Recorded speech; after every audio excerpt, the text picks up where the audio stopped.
গোপালগঞ্জে আওয়ামী লীগের ক্ষমতার দাপটে এনজিওর নামে সুকৌশলে সাধারণ মানুষের সম্পদ লুট করে নিয়েছে দারিদ্র্য বিমোচন বহুমুখী সমবায় সমিতি লিমিটেড নামে একটি প্রতিষ্ঠান।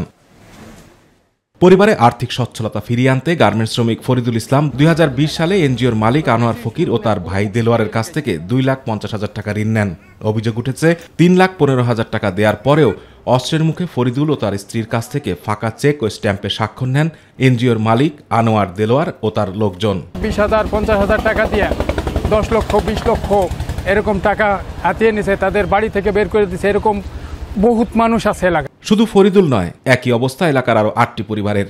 তাদের অভিযোগ, ক্ষুদ্র ঋণ দিয়ে সুদের চক্রবৃদ্ধি হার বাড়িয়ে সাধারণ মানুষের বসতভিটা দখল করাই দেলোয়ার হোসেনের মূল নেশা। 3 লক্ষ টাকা হয়েছে, কিছুদিন পর আবার এসে কয় যে তোমার 6 লক্ষ টাকা হয়েছে। 4,000 টাকা বাকি ছিল, আমাকে সঞ্চয় এসে কেটে নিয়ে যান। তার 7-8 মাস পর আইসে সে টাকা সুদ মুদ দিয়ে 1.5 লাখ টাকার কথা কইছে। লাভের যে অংশ থাকে 1 লাখ টাকার, সেই টাকাটাই বাদ ছিল।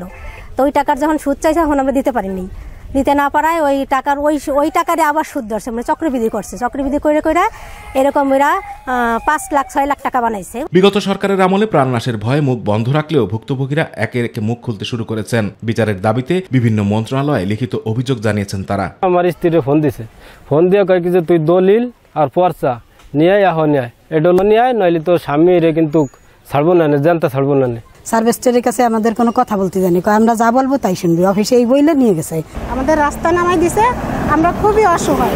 এ বিষয়ে জানতে চাইলে দেলোয়ার হোসেন মুঠোফোনে সব অভিযোগ অস্বীকার করেন। আর এনজিওর ম্যানেজারের কাছে জানতে চাইলে কোনো সদুত্তর পাওয়া যায়নি। জোর করে কোনোটা নিয়ে যায়, এটা আমাদের এলাকা ভিত্তিক 2-4 শত্রু আছে, এদেরকে সাথে মিশে পাকিয়ে এই সুযোগে আমাদের একটু ক্ষতি করার চেষ্টা করতেছে, আর কিছু না। দেলোয়ার হোসেন হলো একক মালিক, একা, আর শাপলা আমরা মালিক 2 জন, দেলোয়ার এবং ওনার পার্টনার একজন আছে মাহবুব। এদিকে মকসুদপুরের উপজেলা নির্বাহী কর্মকর্তা অভিযোগের প্রেক্ষিতে আইনানুগ ব্যবস্থা গ্রহণের আশ্বাস দিয়েছেন। ওনার আবেদনের বিষয়বস্তু হচ্ছে হত্যার হুমকি দেওয়ার অভিযোগ এই সংক্রান্ত। এটা পুরোটাই তো আসলে থানা পুলিশের বিষয়। আমি সাথে সাথে ওসিকে লিখিতভাবে জানিয়েছি যে বিষয় ব্যবস্থা নেওয়ার জন্য। তো এনজিওর বিষয়টা আমি এখনই জানলাম, তো আমি একটা লিখিত আবেদন পেলে সেটা আমি আমাদের যে এনজিও ডিল করে যে কর্মকর্তা তাকে দিয়ে আমি তদন্ত করে যাচাই করে আমি তার বিরুদ্ধে ব্যবস্থা নেব। ঋণের বেড়াজাল থেকে বেরিয়ে বসতবাড়ি ফিরে পাওয়ার পাশাপাশি দেলোয়ারের উপযুক্ত শাস্তির দাবি ভুক্তভোগীদের।